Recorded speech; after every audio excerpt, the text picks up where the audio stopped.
Bien, dans le Seigneur, je vous salue dans le précieux nom de notre Seigneur Jésus-Christ.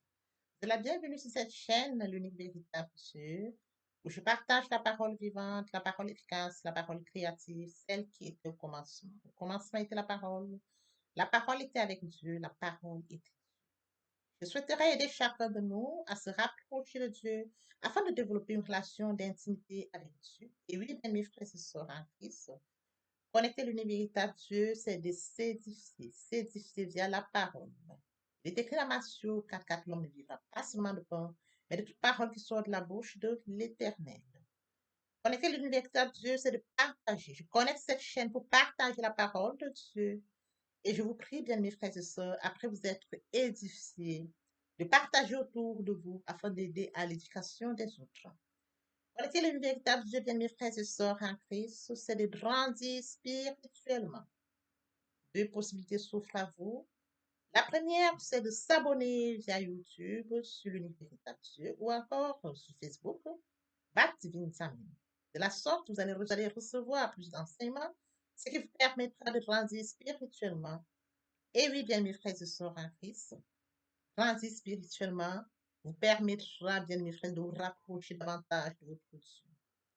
Bien, mes frères et sœurs en Christ, il est écrit dans la parole de Dieu, il y aurait plus de joie au ciel, juste pour un seul pécheur qui se repent, que 99 justes qui n'ont pas besoin de repentance.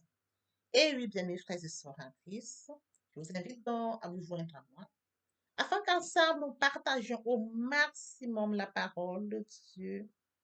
Et sur ce, plusieurs personnes vont se repentir et se convertir. La parole touchera les vies, elle changera les vies, elle transformera les vies, elle illuminera les cœurs, elle édifiera les vies. De la sorte, nous allons inonder le ciel de joie et encore de joie. Merci, Seigneur. Bien-aimés dans le Seigneur, passons en prière. Dieu de bonté, Dieu d'amour, Dieu de miséricorde, Alpha, Oméga, je bénis ton nom ce matin, je t'élève, je t'honore, je t'élève, je t'acclame. Je célèbre ta grandeur, le Dieu qui dit la chose s'accomplit, l'unique véritable Dieu, c'est toi.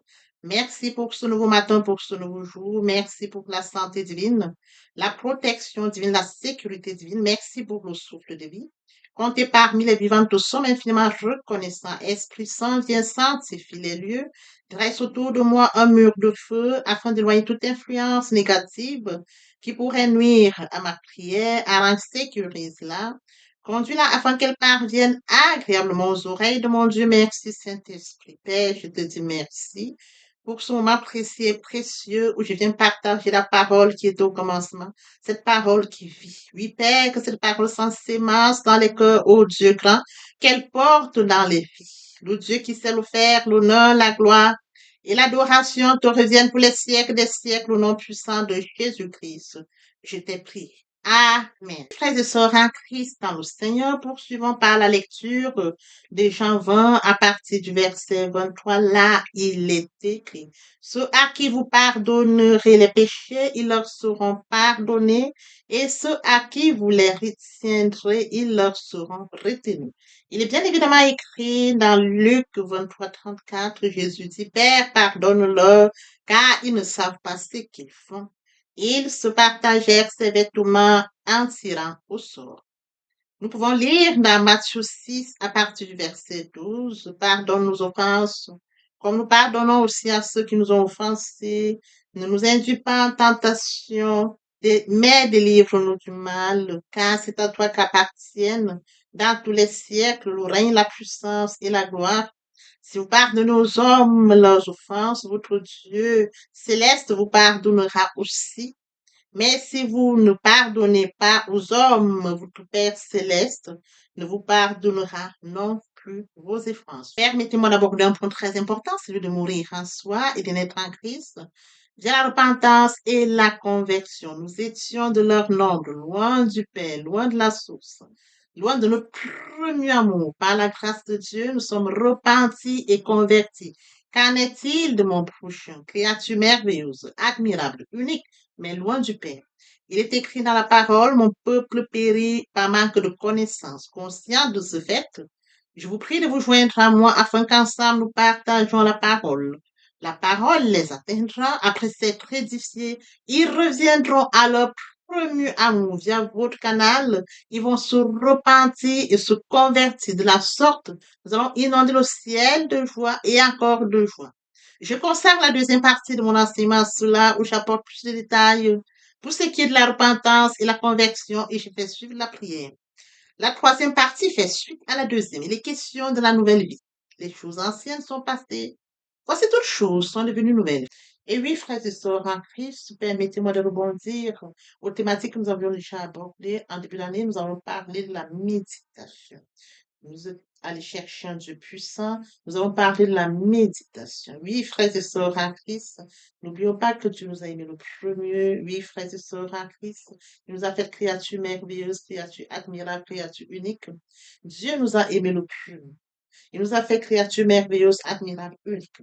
Oui, frères et sœurs en Christ, conscients de ce fait, du fait que Dieu a un calendrier pour notre vie, du fait qu'il nous a fait créature merveilleuse, admirable, unique, du fait que Dieu nous aime et détient la mission pour laquelle il nous a créés. Oui, frères et sœurs en Christ, nous nous rapprochons de notre Créateur. Via la méditation, nous allons chercher le Dieu qui nous a aimés le plus. Et pendant la méditation, nous recevons la parole par la foi. De la deuxième thématique que nous avions partagée. Au fur et à mesure que nous allons donc développer cette relation d'intimité avec Dieu, oui, frères et sœurs, nous mettons en application l'amour de Dieu. De la thématique qui suivait. Pendant la période pascale, Christ est mort à la croix de Golgotha. Le troisième jour, il est ressuscité. Et oui, frère, il a dit, Père, pardonne-leur car ils ne savent pas ce qu'ils font. Oui, frères et sœurs en Christ, tout est accompli. L'œuvre de la croix ne doit pas être vaine. Oui, frères et sœurs en Christ, d'où notre enseignement, où nous avons partagé la puissance de la résurrection. Nous avons suivi par le nom de Jésus. Oui, frères et sœurs en Christ, nous avons touché le nom de Jésus, qui est pour nous un nom très précieux. Nous allons en prière, nous allons toujours prier au nom de Jésus-Christ. Nous appuyons sur ce nom-là. Frères et sœurs en Christ, nous allons vers Dieu dans l'humilité, d'où cette thématique qui suivait aussi. Et lorsque nous vivons en communion avec lui. Oui, frères et sœurs en Christ, vivre en communion avec lui, frères et sœurs en Christ, nous développons encore cette vie, la vie de sainteté, d'où la thématique sur la sanctification. Vous serez saints car je suis saint. Frères et sœurs en Christ, pendant la Pentecôte, nous avions donc touché le Saint-Esprit. Alors, frères et sœurs en Christ, le Saint-Esprit se manifeste en nous, comme mentionné dans la parole de Dieu. Ne savez-vous pas que votre corps est le temple du Saint-Esprit? Votre corps est le temple du Saint-Esprit. Il est question de comprendre que l'Esprit Saint habite en nous. Alors, à partir du moment où l'Esprit Saint habite en nous, frères et sœurs en Christ, l'Esprit Saint prend le total contrôle et l'Esprit Saint nous instruit, il nous inspire, il nous enseigne, il nous corrige. Oui, frères et sœurs en Christ, nous n'avons plus la capacité, mais c'est le Saint-Esprit qui nous dirige. D'où cette thématique, le Saint-Esprit. Oui, frères et sœurs, la progression dans la sainteté est le processus par lequel le Saint-Esprit nous rend de plus en plus semblables à Christ. Lorsque nous allons lire Romains 8, 29, car ceux qu'il a connus d'avance, il les a aussi prédestinés à être semblables à l'image de son Fils, afin que, frères et sœurs, son Fils fût premier-né entre les frères. Frères et sœurs en Christ, nous allons faire que Dieu, un Dieu trois fois saint, vous serez saint car je suis saint. Pour la thématique sur la sanctification. Oui, frères et sœurs en Christ, dans le Seigneur, pendant la période de la Pentecôte, nous avions donc touché cet enseignement qui porte sur le Saint-Esprit. Ne savez-vous pas que votre corps est le temple du Saint-Esprit? Le temple du Saint-Esprit est un lieu saint. Oui, frères et sœurs, conscients du fait que notre corps est le temple du Saint-Esprit et que nous avions Dieu qui vient à nous, frères et sœurs en Christ, le temple du Saint-Esprit est un lieu saint. Nous devons vivre donc dans la sainteté. D'où cette thématique-là. Frères et sœurs en Christ, après cela, nous avions abordé la thématique sur le pape. Une thématique très importante. Pourquoi? Parce qu'elle nous permettra de rentrer dans celle-ci que nous abordons aujourd'hui.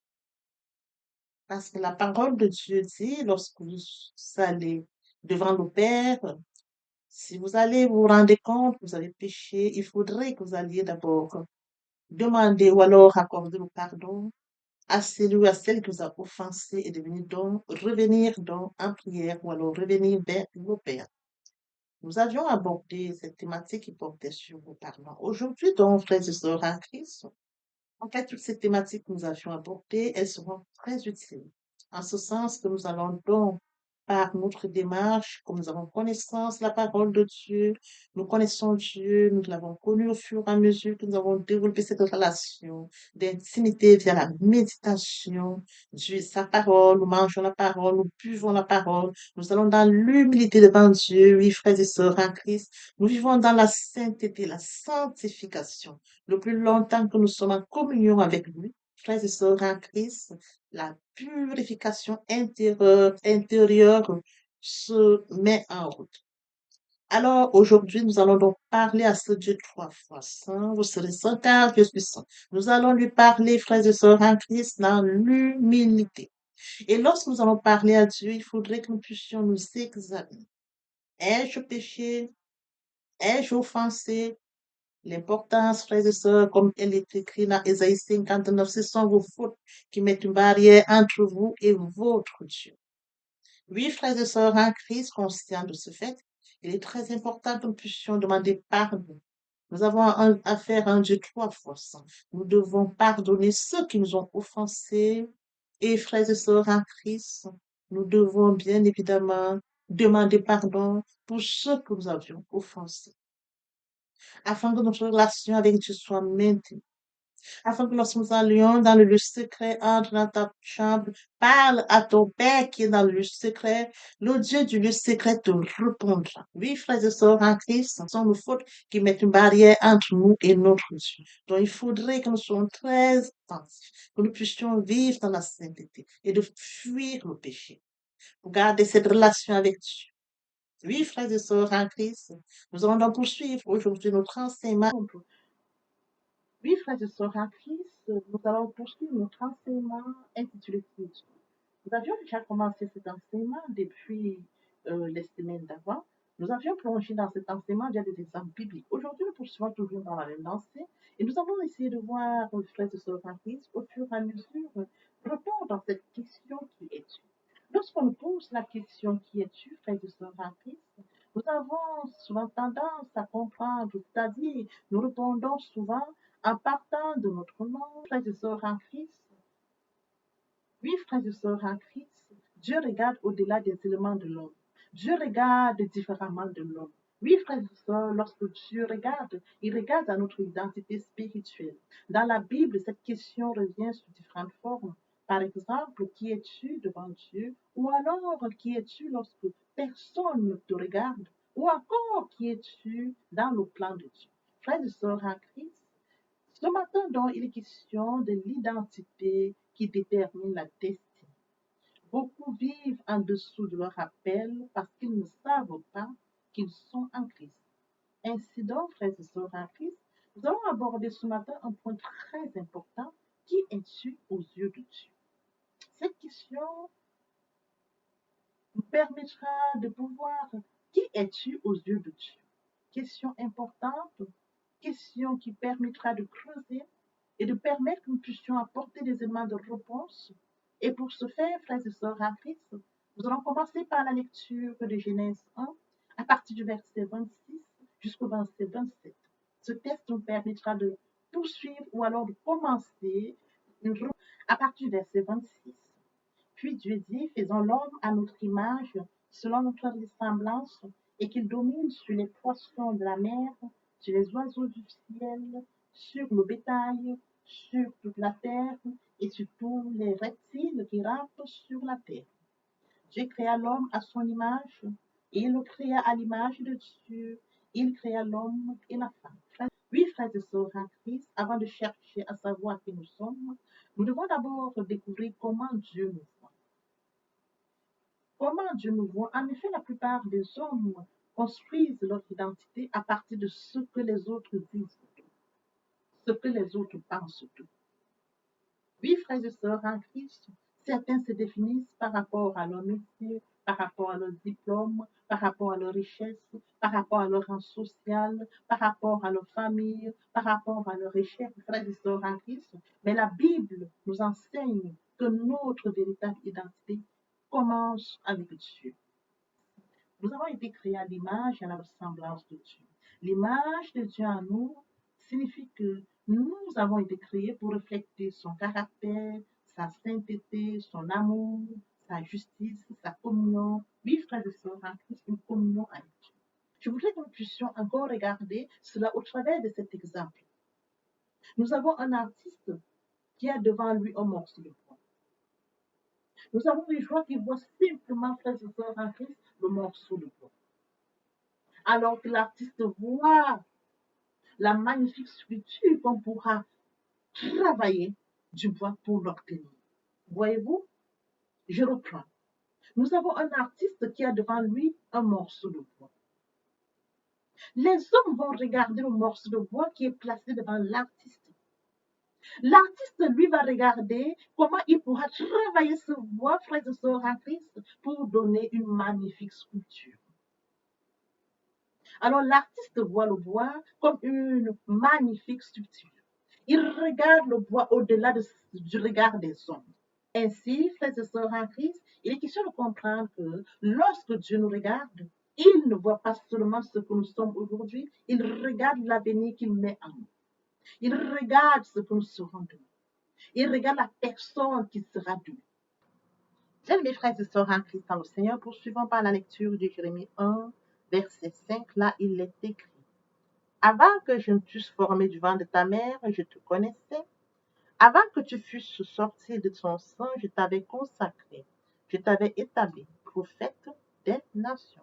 Oui, frères et sœurs en Christ dans le Seigneur, aujourd'hui nous abordons une nouvelle thématique. Une thématique très importante qui porte sur la destinée.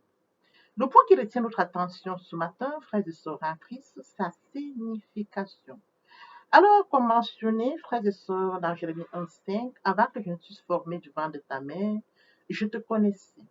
Avant que tu ne fusses sorti de son sang, je t'avais consacré, je t'avais établi prophète des nations. Alors, frères et sœurs en Christ, sur base de ce verset biblique, nous allons ce matin nous centrer sur sa signification, la signification de la destinée. Alors, frères et sœurs en Christ, quand on parle de destinée, frères et sœurs en Christ, la destinée désigne le chemin, la destinée désigne les événements, les responsabilités, la destinée désigne la vocation, oui, frères et sœurs en Christ, vers lesquelles une personne est appelée ou conduite au cours de sa vie. Oui, frères et sœurs, n'oublions pas que nous sommes faits à l'image et la ressemblance de Dieu. Dieu a mis en nous des dons, des talents. Alors, dans une perspective chrétienne, frères et sœurs en Christ, la destinée peut être comprise comme le dessein que Dieu a pour une personne, ce qu'il veut accomplir en elle, à travers elle, au moyen de sa vie. Alors, Dieu fait cela pour se glorifier et pour le bien des autres. Quand on parle de destinée, elle ne signifie pas que tout est écrit automatiquement. Elle signifie que l'être humain, frères et sœurs en Christ, doit s'impliquer. Oui, frères et sœurs en Christ, elle implique également la foi chrétienne, elle implique l'obéissance, elle implique les décisions, elle implique la persévérance, les responsabilités personnelles. Alors, frères et sœurs en Christ, pour que nous puissions mieux comprendre ce qu'il en est de la destinée est le dessein de Dieu pour une personne. Ainsi, nous pouvons définir la destinée comme le dessein de Dieu pour une vie que l'être humain découvre progressivement en marchant avec Dieu.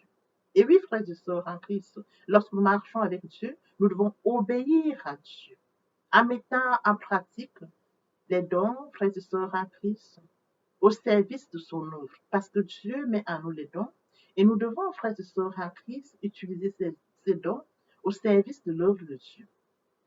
Alors, dans la poursuite de notre définition de la destinée, je voudrais que nous puissions toucher quelques dimensions essentielles de la destinée. Sur notre enseignement de ce matin, qui porte sur la destinée et le point qui captive notre attention ce matin, sa signification. Alors, pour que nous puissions mieux comprendre cela, nous allons donc aborder quelques dimensions essentielles de la destinée. Premièrement, il est question de comprendre que Dieu nous connaissait avant. comme mentionné dans Jérémie 1, avant que je ne fusse formé du ventre de ta mère, je te connaissais. Avant que tu fusses sorti de son sang, je t'avais consacré, je t'avais établi. Tout se passe au passé. Avant qu'il ne naisse, Dieu le connaissait. Alors là, c'est le premier point. Dieu nous connaissait avant notre destinée. Donc, c'est de comprendre qu'une destinée est connue d'avance par Dieu. Dieu nous connaît avant notre naissance. Comme deuxième point, oui, frères et sœurs en Christ, il est question de comprendre que Dieu nous connaît avant notre naissance. Comme deuxième point, frères et sœurs en Christ, une destinée se découvre progressivement. Oui, frères et sœurs en Christ, dire qu'une destinée se découvre progressivement, c'est de comprendre que Dieu ne révèle pas toujours le chemin de départ. Il est question de comprendre que Dieu ne révèle pas toujours le chemin de départ. Abraham, par exemple, partit sans savoir où il allait. Quitte la maison de ton père, quitte ta patrie, va au lieu où je te montre. Voyez-vous, le Seigneur lui dit, quitte la maison de ton père, quitte ta patrie, va au lieu où je te montre. Il ne sait pas où il va, mais il est obéissant. Oui, frères et sœurs en Christ, il va donc découvrir sa destinée de manière progressive. D'où le deuxième point, une destinée, frères et sœurs en Christ, se découvre progressivement. Nous allons donc toucher le troisième point, frères et sœurs en Christ. Une destinée demande l'obéissance. Le cas d'Abraham, le Seigneur lui dit, quitte la maison de ton père, quitte ta patrie, va au lieu où je te montrerai. L'obéissance. Il obéit. Il ne pose pas de questions à Dieu, il ne veut pas savoir d'avance où il va, il se soumet à l'obéissance. Donc, il est question de comprendre comme ce troisième point, une destinée il est question de comprendre comme point essentiel de la destinée demande une obéissance. Frères et sœurs, comme quatrième point de la destinée, une destinée qui peut traverser les épreuves. Par exemple, Joseph, il a traversé les épreuves avant d'être gouverneur en Égypte. Il sera d'abord détesté par ses frères, il sera jeté dans la fosse, il sera esclave en Égypte, il sera jeté en prison, et c'est alors qu'il va se retrouver enfin, frères et sœurs, comme gouverneur auprès de Pharaon. Donc, il est question de comprendre, frères et sœurs en Christ, comme point essentiel de la destinée, le quatrième point, une destinée qui peut traverser des épreuves. Nous allons toucher le cinquième point, frères et sœurs en Christ. Et oui, frères et sœurs en Christ, une destinée orientée vers le service. Il n'est pas seulement question de, oui, frères et sœurs en Christ, la destinée biblique n'est pas seulement que vais-je devenir. Il est question de comprendre qu'elle est aussi marquée par une question: qui Dieu veut-il bénir et servir à travers ma vie? C'est-à-dire que Dieu m'utilise afin que dans mon service, dans ma destinée, je puisse bénir d'autres personnes. Voyez-vous?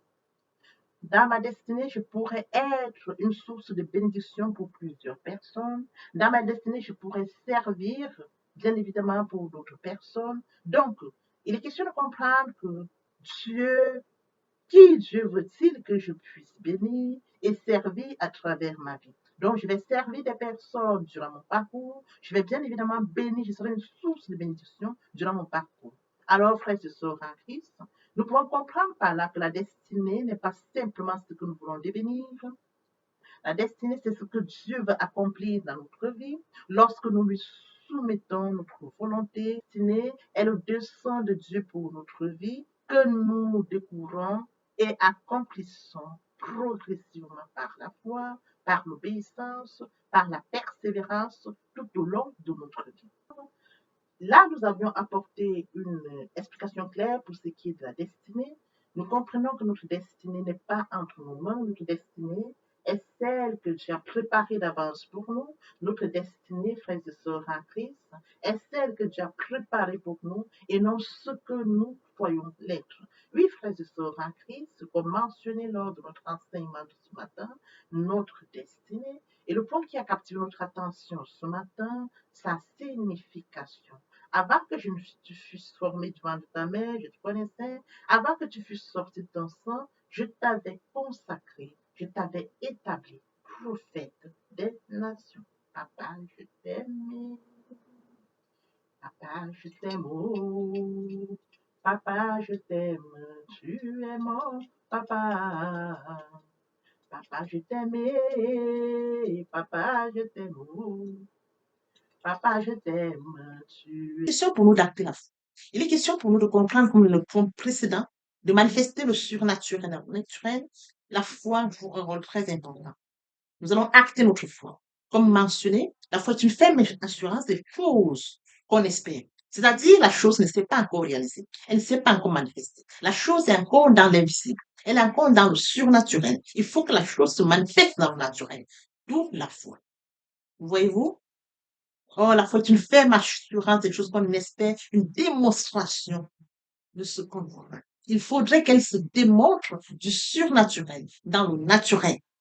Oui, frères et sœurs en Christ. Ainsi, la foi vient de ce qu'on entend. Ce qu'on entend vient de la parole de Dieu. Donc, de la parole de Dieu, frères et sœurs en Christ. Toute chose vient par là. Nous allons donc déclencher tout sur base de la parole. Même lorsque nous allons en prière, frères et sœurs en Christ, nous appuyons sur la parole. Nous appuyons sur la parole, nous sortons la foi pour manifester le surnaturel dans le naturel. Oui, frères et sœurs en Christ, sans l'exercice de la foi, personne ne peut être agréable à Dieu. Or, sans la foi, oh, la foi s'exerce dans la prière et c'est à celui qui croit que tout devient possible. Oui, frères et sœurs en Christ, pour résumer notre enseignement de ce jour, pourquoi devons-nous prier? Parce que Dieu nous a créé le premier, nous a aimé le premier, parce que nous devons garder cette relation d'intimité avec Dieu. Oui, frères et sœurs en Christ, pourquoi devons-nous prier? Parce qu'il faudrait que nous puissions grandir spirituellement. Pourquoi devons-nous prier? Parce que nous devons grandir spirituellement.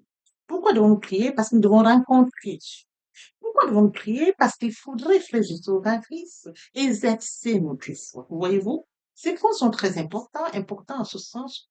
Les uns comme les autres nous permettent, frères et sœurs, de rester connectés, nous permettent de grandir spirituellement, nous permettent, frères et sœurs en Christ, de rencontrer Dieu via la prière, nous permettent d'exercer notre foi, oui, frères et sœurs en Christ, de permettre également de manifester le surnaturel dans le naturel, parce que nous avons affaire à un Dieu omniscient, omnipotent, omniprésent, toute chose étant surnaturelle, spirituelle, il faudrait que toutes ces choses, frères et sœurs en Christ, qui sont spirituelles, nous puissions acter notre foi, nous rapprocher les yeux, élever la voix, afin que ces choses surnaturelles, frères et sœurs, se manifestent dans le naturel, de par cette relation d'intimité via la prière.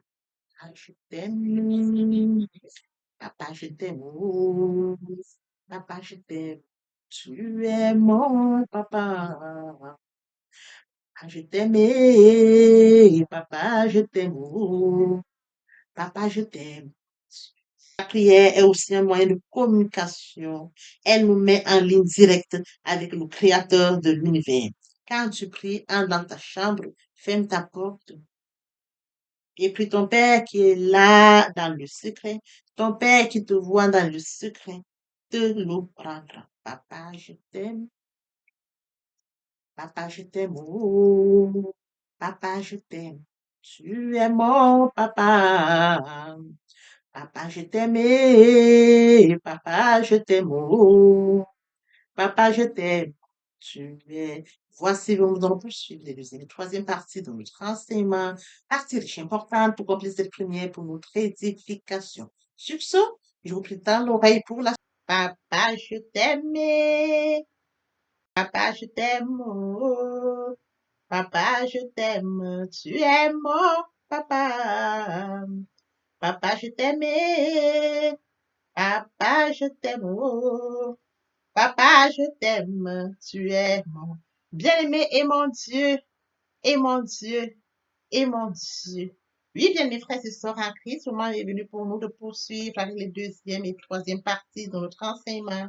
Partie qui vient de compléter cette première pour notre édification. Se repentir, c'est regretter, c'est sans vouloir, c'est pleurer.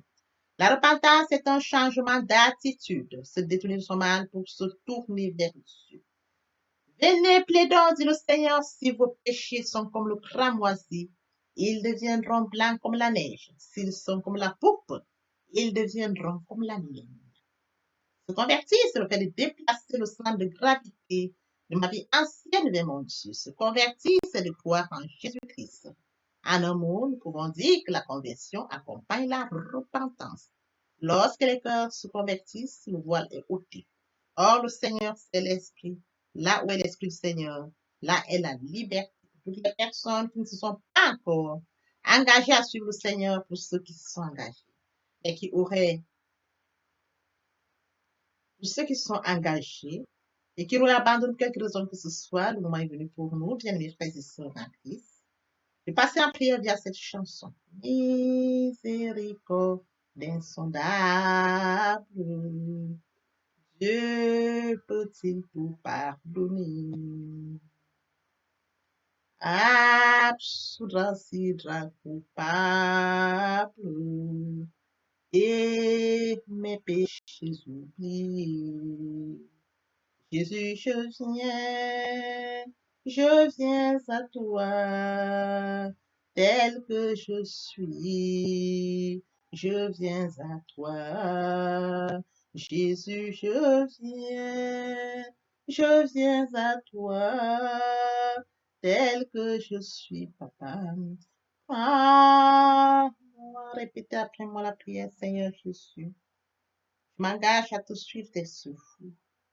Je sais que tu es mort sur la croix de Golgotha. Le troisième jour, tu es ressuscité afin que je sois justifié. Merci, Père, pour l'œuvre de la croix. Merci pour l'amour que tu as manifesté au travers de ton Fils. Merci, Seigneur, pour le salut de mon âme. Merci pour avoir sauvé mon âme. Amen. Notre Père Céleste, merci pour les âmes précieuses. Merci pour l'engagement que tu leur donnes. Mon Dieu, mon roi, je te prie de veiller, conduire, afin qu'il y reste. Dieu qui sait faire, qui peut faire, je laisse entre tes mains. L'honneur, la gloire, l'adoration te reviennent pour les siècles des siècles.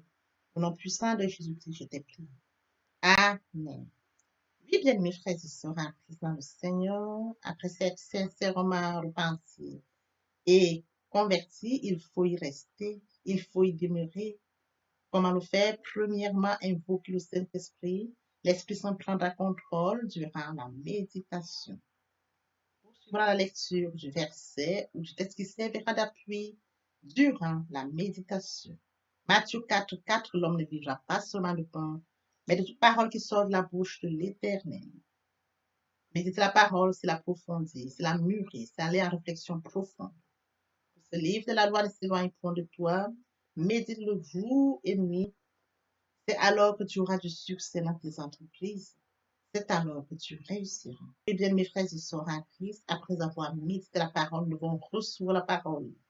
Recevoir la parole via la foi. La foi est une ferme assurance des choses qu'on espère, une démonstration de celles qu'on ne voit pas. La foi vient de ce qu'on entend. Ce qu'on entend vient de la parole de Dieu, de par conséquent. La foi vient de la parole de Dieu. Recevoir la parole via l'obéissance. L'obéissance veut mieux que le sacrifice. Et l'observation de sa parole vaut mieux que la rébellion. Après cela, bien aimé, il faut mettre en pratique la parole. On donne tout ce qu'on reçoit. Et oui, bien mes frères et sœurs en Christ, lorsqu'on plante une graine, on s'attend à la récolter. Et oui, bien mes frères et sœurs en Christ, lorsque nous plantons, nous attendons une récolte. En louange la parole, l'adoration la parole. Et oui, bien mes frères et sœurs en Christ, en louange la parole, l'adoration la parole, en jeûne et prière la parole, déclarer la parole au moment opportun.